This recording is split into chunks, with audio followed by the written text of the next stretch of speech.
And it will be 2 more years. Luke Donald is staying on as the European Ryder Cup captain. He will lead Europe into the 2025 Ryder Cup in New York as the team look to retain the trophy following that emphatic victory you've just seen over the US in Rome 2 months ago. And I am delighted to say that the man himself joins us in the studio now. Luke, congratulations. Thank you. Brilliant that you're staying on.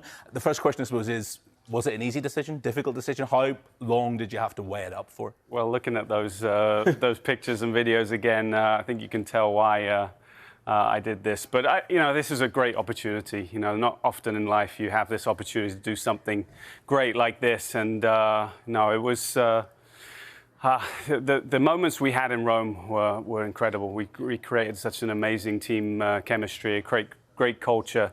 And to be able to obviously have the ability to go and possibly create some more history and be only the second European Ryder Cup captain to go back-to-back is very appealing to me. It was just a magical week, and I just don't know about you, but I got goosebumps just watching that back again.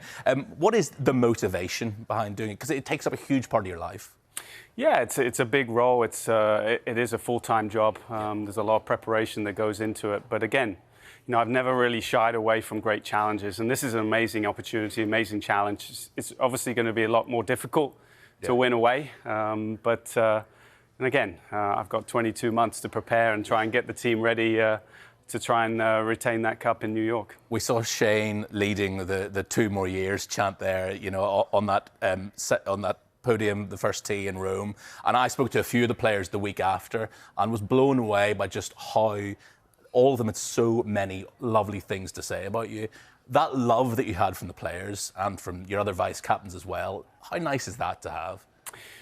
For me, it was so humbling, so gratifying to hear that, they wanted me to carry on. And certainly that was a big part of my decision to do that.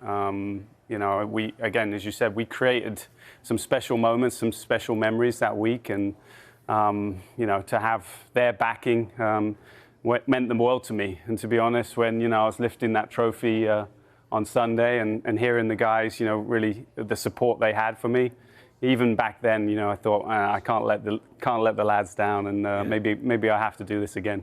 You touched upon it a little bit earlier. You said it's a full-time job, and that was one of the things that Rory said to me when I spoke to him, that you, as Paul McGinley had in 2014, treated it like a full-time job. Now, you only actually had sort of 15 months in the role first time around. It's a full 2 years this time around, although I suppose the flip side is it's a US Ryder Cup, so you maybe won't be as involved. But just how full-time is the full-time job, if you like?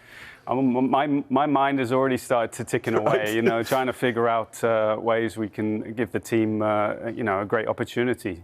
Again, it's going to be difficult, but, I think we've created a nice culture already, and hopefully we need to continue that.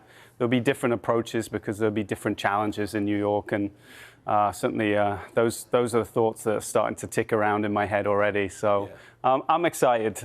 Again, it was an amazing journey, and hopefully this next 22 months or so will be just as fun. Another thing Rory said, he said it in the press conference on Sunday night in Rome, that winning an away Ryder Cup is the hardest thing you can do in golf these days. And one of the things he said to me was, well, you may as well give yourself the best possible head start by keeping in place the captain who masterminded this victory.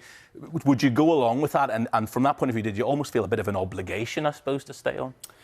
Again, I had to talk to my family first, get their blessing, and obviously to hear the players wanting me to do it was very gratifying. I've obviously done it twice as a player, winning away in the US, and it is difficult. Those Ryder Cups weren't easy. So I'm looking forward to the challenge. Though I've never backed away from the challenge. I felt like even as my individual career to get to #1 in the world. And as a player, in the way the golf game is played these days, was pretty special. But for this is a different challenge altogether, and will take my full knowledge and work.